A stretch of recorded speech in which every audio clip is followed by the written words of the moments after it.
Friends, welcome to our channel Pioneer Education Academy. जैसा कि हम लोग ने पिछली क्लास में भाषा के बारे में पढ़ा था, उसके प्रारूप को जाना था, भाषा के कितने भेद हैं उसके बारे में जाने थे। आइए आज हम पढ़ेंगे बोली।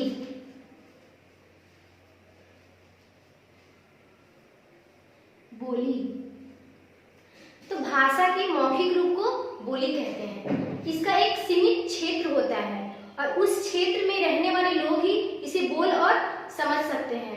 लगभग 100 से 150 किलोमीटर की दूरी पर बोली चेंज हो जाती है, बदल जाती है। जैसे कि हमारा बिहार राज्य है, उसमें अनेकों जिले हैं, तो लगभग सभी जिले में अपनी अपनी बोली अलग होती है। उदाहरण के लिए ले लेते हैं हम लोग औरंगाबाद। हम लोग किस जिले में रहते हैं? औरंगाबाद जिले में।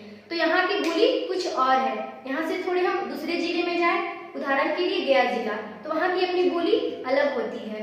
तो बोली का कोई लिखित रूप नहीं होता है, इसकी केवल मौखिक रूप ही है।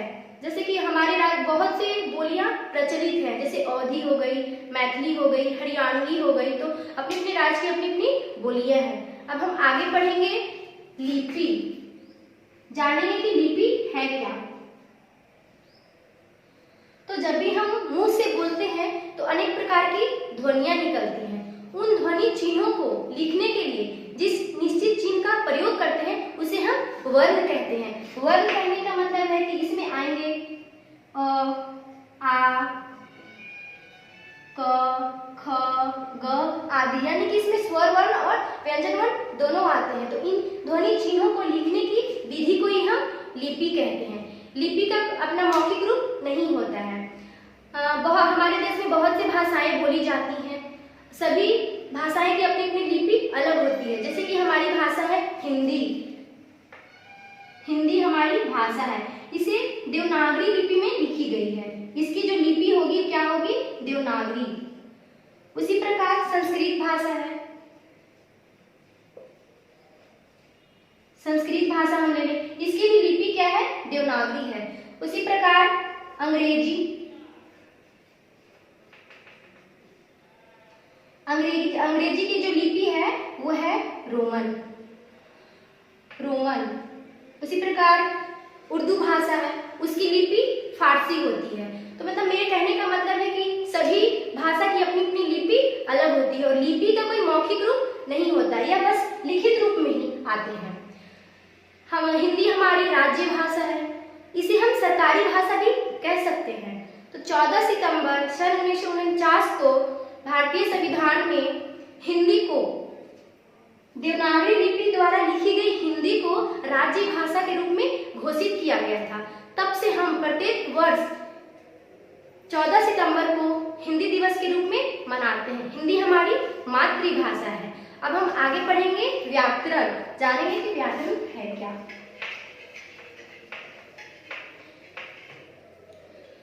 अगला जो हमारा टॉपिक है वो है व्याकरण।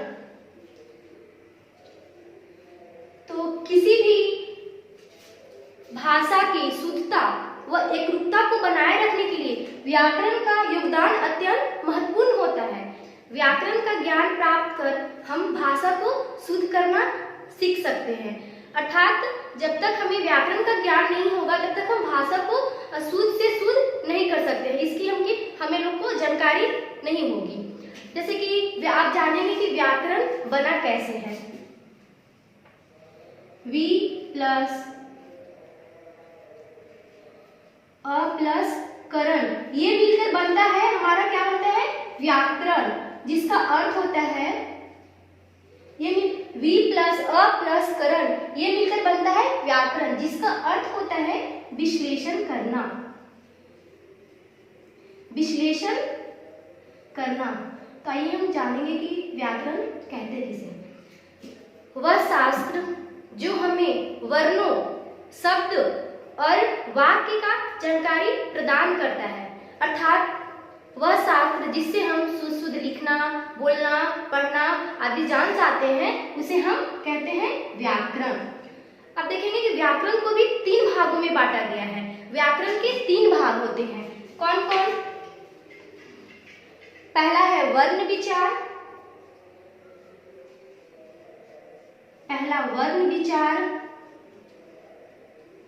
दूसरा है हमारा शब्द विचार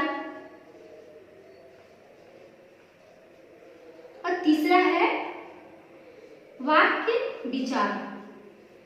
तो व्याकरण को 3 भागों में बांटा गया है। आइए हम तीनों के बारे में एक एक करके जानते हैं। पहला है हमारा वर्ण विचार। जानेंगे कि वर्ण विचार है क्या। तो इसके अंतर्गत हमें वर्णों के बारे में जानकारी मिलती है। वर्ण कहने का मतलब, जैसे मैं अभी पिछले थोड़े पहले मैं बताई, वर्ण करने का मतलब है यहाँ पे कि इसमें दोनों वर्ण आ जाएंगे, अ आ क ख। इसमें हमें दोनों वर्ण आते हैं, स्वर वर्ण भी और व्यंजन वर्ण भी। तो इसमें वर्ण में हमें वर्ण के बारे में जानकारी प्राप्त होती है। अब दूसरा आ जाएंगे हम शब्द विचार। तो वर्ण जो है, शब्द जो है वर्ण से ही बनता है। आइए जानेंगे कि शब्द विचार है क्या। तो वह शब्द जो वर्णों के संयोग से बनते हैं, वर्णों के मिलने से बनते हैं, जिसे हम शब्द विचार करते हैं। वर्णों के सार्थक मेल को शब्द कहते हैं। वर्णों के सार्थक मेल को क्या कहते हैं? शब्द कहते हैं। सार्थक कहने का मतलब है यहाँ पे कि जैसे कि मैं देखिए यहाँ पे एक शब्द उदाहरण के लिए बता रही हूँ। यहाँ पे मैं लिखी हूँ क प्लस ग प्लस म। ये वर्ण ही है। इससे बनेगा ग क ग म। ये भी एक शब्द ही बना है, लेकिन क्या ये सार्थक शब्द है?